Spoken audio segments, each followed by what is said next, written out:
සබරගමුව වූ කලී සභාව සෞන්දර්යයන්ගෙන් අනුන වූ සුන්දර පළාතකි.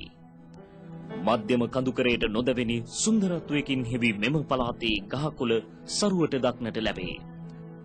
සීත කඳුකරේ වැවෙන තේවතු යායන්ගෙන් ගහන සබරගමුව පළාත රබර් වගාවටද සරුසාරය. සිංහල බෞද්ධ බහුතර ජනගහනයකින් යුත් සබරගමු පළාතේ මුස්ලිම් දෙමළ ජාතීන්ද හරිහරියට ජීවත් වේ. සියල්ලෝම ජීවත් වන්නේ ඉතාමත් සමගියනි. සෑම පළාතකටම අධිග්‍රහිත දෙවි කෙනෙක් සිටී. සුමන සමන් දෙවියන්ගේ ඇල්ම බැල්ම සබරගමු වැසියන්ට නිරන්තරයෙන් ලැබෙන බව එහි ජීවත් වන ජනතාවගේ විශ්වාසයයි. සබරගමුව පළාතේ ජනප්‍රියම නගරය වගේම ප්‍රධාන නගරය වන්නේ රත්නපුරයි. එහෙත් පසුගිය කාලයේ නම් රත්නපුරය යන නම කුයි කාටත් අසන්නට ලැබුණේ අප්‍රසන්න ජනක චිත්‍රාවලියක් ලොවටම කියා පාමිනි.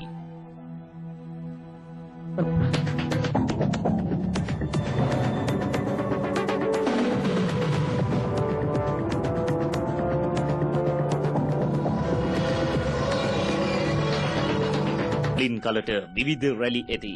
එය ස්වභාවිකයි. එක් රැල්ලක් ලෙස ඝාතන සිදුවීම නම් අපට අසන්නට ලැබුණේ කලාතුරකිනි. රත්නපුර නගරයට යාබද කහවත්ත නගරයෙන් අපට අසන්නට ලැබුණේ එවන් කලාතුරකින් අසන්නට ලැබෙන ඝාතන රැල්ලකි.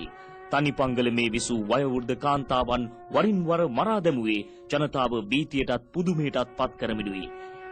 ඒ අපරාධ රැල්ල කොතරම් සීග්‍රයෙන් ව්‍යාප්ත වූවාද කිවහොත් කහවත්ත ප්‍රදේශයේ අසීමිත ලෙස ජනප්‍රියත්වයට පත් වුණේ මේ අරුම පුදුම ඝාතන සමගයි.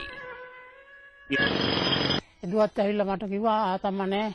තසී ආතම්ම නැහැ. සී ආතපට ඒ ගමන තමයි අපි හොයන්න පටන් ගත්තේ.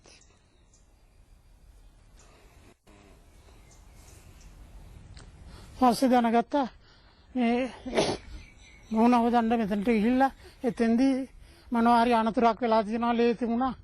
අපි ඉතින් කෑ ගාලා අවට කෑ ගාලා මිනිස්සුන්ගේ සහයෝගය අරගෙන මේ ගම හැමතැනම සොයා බැලුවා. වෙනකොට මේ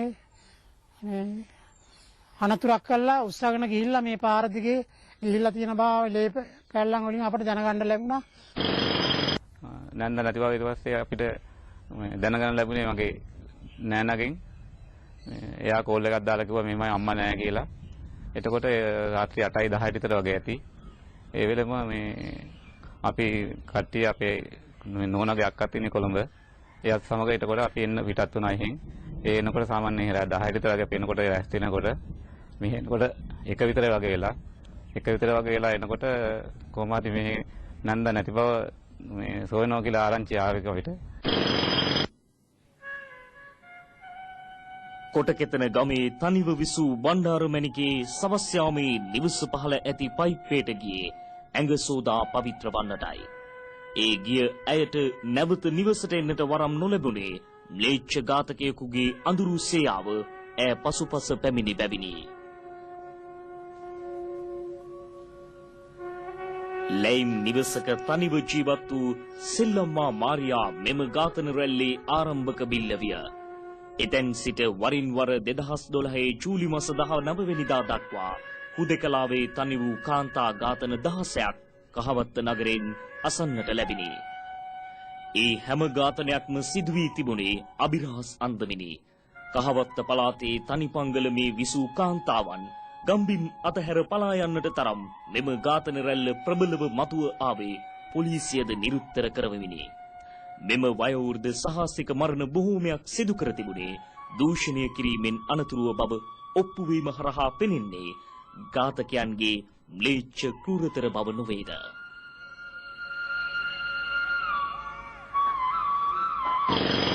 දුව ඉස්කෝලේ යන්න ඕන හින්දා 6ට විතර ගෙදරින් පාන්දරින් ලැහැත්ති වෙලා ගියා. ඒ ගිහිල්ලා දුව අහපව් අඬාගෙන ආවා අම්මා ගෙදර නෑ මේ කියලා. ඊට පස්සේ තමයි අපි කට්ටිය හොයන්න ලැහැත්ති උනේ. ඒ හොයන්න ලැහැත්ති වෙද්දී මේ ගේ කල්ලා රෙමේ බැලුවා ගේ ආස හිටියෙත් නෑ. එයා මේ ගේ ගාව ඉන්න අක්කා කෙනෙක් තමයි කිව්වේ මේ 6:30ට ඊයේ අපේ ගේ ගාවින් ආවා මෙහෙම ගෙදරට යනවා කියලා ආවේ. ඊට පස්සේ අපි දන්නේ නැහැ කියලා එයා එහෙම කිව්වා.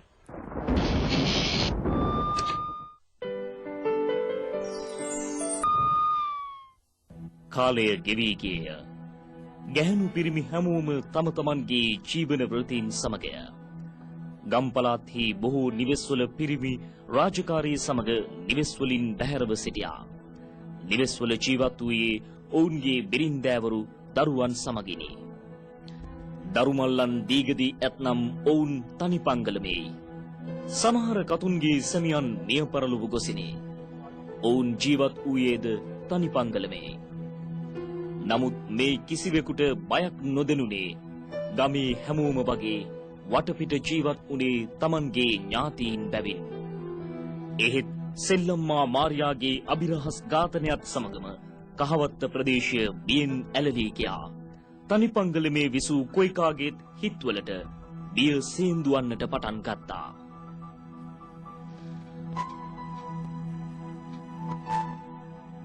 කොටකෙතන ගම පෝෂණය කළ මෙම ඇල ගමට එක්කලේ සුන්දරත්වයක්.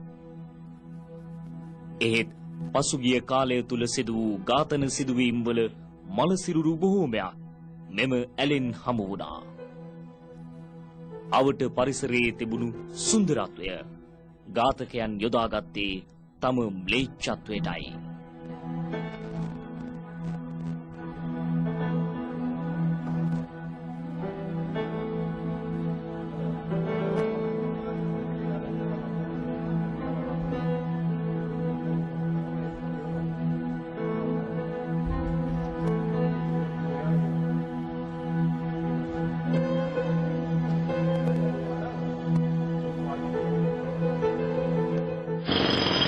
කොටකේතන ගම බොහොම දුප්පත් ගමක්. නමුත් මේ හැම මරණයක්ම මරලා මේ අපේ ගෙවල් ළඟ දොර ළඟ තමයි ගෙයක් දාන්නේ. ඉතින් සෑහෙන්න මේ හාලපාල මිනිස්සු ගිහිල්ලා කරදර වෙනවා.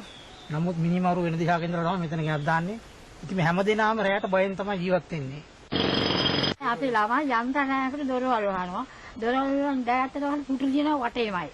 මට පුටු දිලා ආච්චි එළියට එහෙම යනවනම් මට කතා කරලා යන්නේ. ළමයි දෙන්නම් බේරෙන්න බෑ අපේ ගෙදර මට. ඔව් ඒ කවුමටවත් දැන් යන්න දෙන්නේ.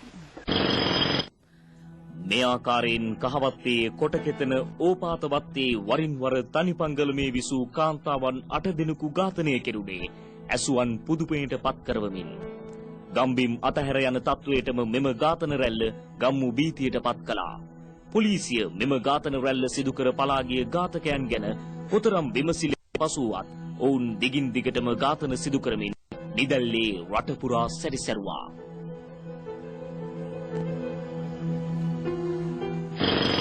එයාට අපි කොච්චරක් කො මේ අපේ ගෙවල් ඇවිල්ලා ඉන්න කියලා. ඉන්නේ නැහැ. එයා කිව්වට එයාට තනියෙන් ඉන්න ඕනේ කියලා එයා කියන්නේ. ඒ විදිහට තමයි හිටියේ.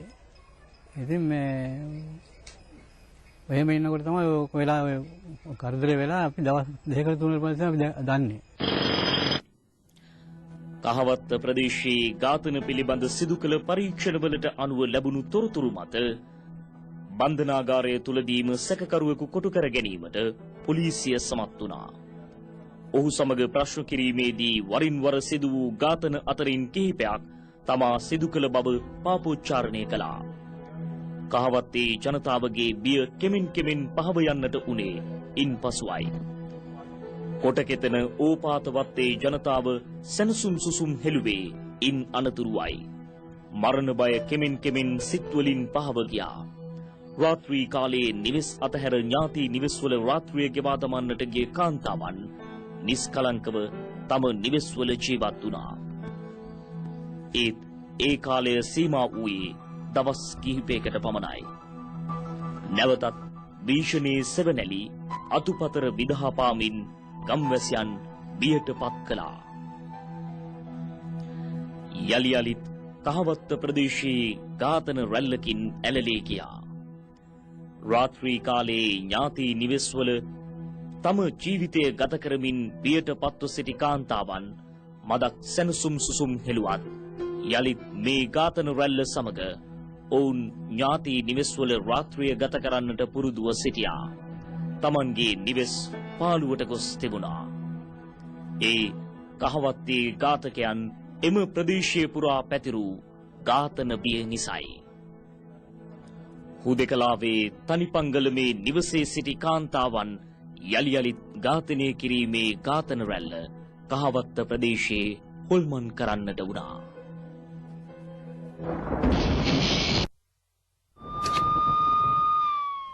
ඒ 2012 වසරේ ආරම්භයයි. ජනවාරි මාසයේ අවසන් වූ දිනයයි. එදින රාත්‍රියේ කහවත්තේ එක්තරා නිවසක සිදු වූයේ අමානුෂික ඝාතනයකි. මහා පොළොව නුහුලන අපරාධයකි. ඕපාතවත්තේ සුරම්‍යා නිවසේ ජීවත් වූ නයනා නිල්මිනි මව හා කාවින්දයා චතුරංගී දියණිය මෙසේ අමානුෂික ලෙස මරා දමා ඇති බව රටම දැනගත්තේ ඝාතනය සිදු වී දින දෙකකට පසුවයි. මවත් දියණියත් ඊතා අමානුෂික ලෙස කපා කොටා මරා තිබුණේ හදවත් නැත්තවුන් ලෙසයි. මෙම දිත්ව ඝාතනය සැලවීමත් සමග රටම කම්පා වූයේ දරාගත නොහැකි වේදනාවකින්. 52 හැවිරිදි නයනා නිල්මිනිත් 17 හැවිරිදි කාවින්දයා චතුරංගනී සුන්දර සුරූපී දියණියක් මෙසේ අකාලේ ජීවිතෙන් සමුගෙන තිබීම දරාගත නොහැකි සිදුවීමක් වුණා. හෙට දවසේ ලොව බාර ගන්නට සිටි දැනුමෙන් පොහොසත් කාවින්දයා දියණියගේ අනාගත සිහින සියල්ලම එක මොහොතින් සිත්පිත් නැති නරුමයන් විනාශ කර දැමුවේ ඒ ගැන අබමල් රේණුවක් තරම්වත් සිතන්නේ නැතුවයි. කිසිදු වරදක් නොකර තිබූ කාවින්දයා දියණියටත් ඇයගේ මව වූ නයනා නිල්මිනිත් අකාලේ මරුතුරුලට යවූ නරුමයන්ට ගම්මු පමණක් නොව සමස්ත රටවැසියන්ම සාප කළේ ඒ ඝාතන ඊතරම්ම සාහසික වූ නිසායි. කාවින්දයා දියණියත් ඒ මවත් වෙනුවෙන් මුළු රටම හඬා වැළපුණේ සැබෑවටම උපන් වේදනාවකින්. අපරාධකරුවන් කොටු කර ගැනීමට ජනමාධ්‍යද නොමදව සහාය දැක්වූයේ ඔවුන්ට වරදට දඬුවම් ලැබිය යුතු බැවිනි. අපරාධකරුවන් සොයා යන මෙහෙයුමේදී ජනමාධ්‍යද ඔවුන්ට කළ හැකි මෙහෙවර අකුරටම ඉටු කළේ හැකි ඉක්මනින් මේ අහිංසකයන්ගේ ජීවිත බිලිගත් නරුමයන්ට පලා නොගොස් කොටු කර ගන්නට සහාය දක්වන්නටයි. පළාත් දේශපාලන ගෝලයන් මෙම දිත්ව ඝාතන පිටුපස සිටින වග මුලින්ම හඳුනාගත්තේ පොලිස් නිලසුනක ශීබායි. දිත්ව ඝාතනය හඳුනාගත් මොහොතේ පටන් ශීබා ඉවකලේ ඒ පළාත් දේශපාලන ගෝලයන්ගේ නිවාස ආශ්‍රිත ප්‍රදේශයි. එහෙත් වැරදි තැනකට ශීබා ඉව අල්ලනවා යයි සමහර පොලිස් නිලධාරීන් සිතුවා. ශීබාගේ ඉව පොලිස් නිලධාරීන් ගණන් ගත්තේ නැහැ. ඒ දේශපාලන බලපුලුවන්කාරකම නිසායි. ශීබා ඉව ඇල්ලූ අපරාධකරුවා සිටියදීම ඔහුගෙන් කිසිදු ප්‍රශ්න කිරීමක් නොකර දහස් ගණනකගෙන් ප්‍රශ්න කිරීමෙන් පළක් තිබේද. නමුත් එය එසේ සිදුවන්නට මාධ්‍ය ඉඩ දුන්නේ නැත. දිගින් දිගටම මාධ්‍ය සැකකරුවන් දෙසට ඇඟිල්ල දිගු කළා. අවසානයේ සියල්ල සිදු වුණා. කාවින්දයා දියණියත් ඇගේ මවත් අමානුෂික ලෙස වදදී මරා දැමූ ඝාතකයන් සියල්ලෝම නීතිය හමුවට ගෙන ඒමට පොලිසිය සමත් වුණා. සැකකරුවන්ගේ පාපොච්චාරණය අසා අනේ අපොයි නොකියූ කෙනෙක් නැහැ. කෑම පැකට්ටුවක් මුවාවෙන් මත්ද්‍රව්‍ය පාර්සලයක් කාවින්දයා අත යවමින් කෝටි ගණන් අයථා ලෙසින් ඉපැයූ සැකකරු අවසානයේ කාවින්දයා දියණියත් ඇගේ මවත් මරා දැමුවේ ඒ රහස හෙළි වූ බැවිනි. අහිංසක කාවින්දයා දියණිය දූෂණය කොට මරා දමා ගෙනවිත් තිබුණේ මෙම ස්ථානයේයි.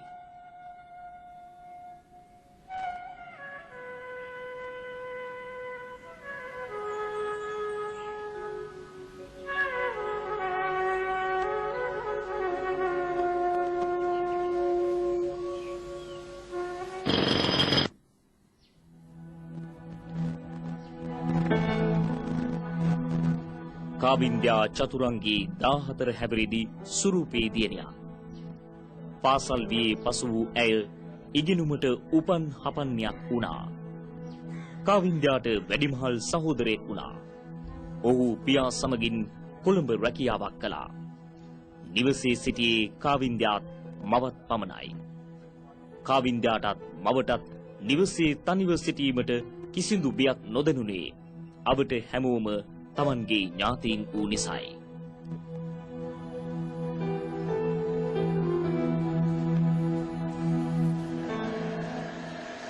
මේ 2012 ජනවාරි 30 වෙනිදා රාත්‍රී යාමේ කාවින්ද්‍යා බසයෙන් බැස එනතුරු මව රැකගුණා.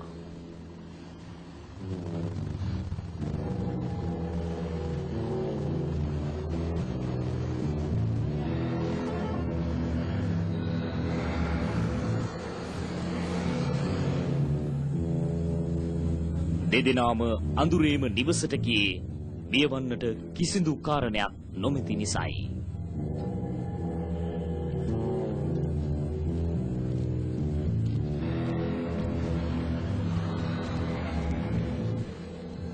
හාත්පස ඝන අන්ධකාරයෙන් වෙලාගෙන තිබුණත් කාවින්ද්‍යාටත් මවටත් කිසිදු බියක් දැනුනේ නැහැ.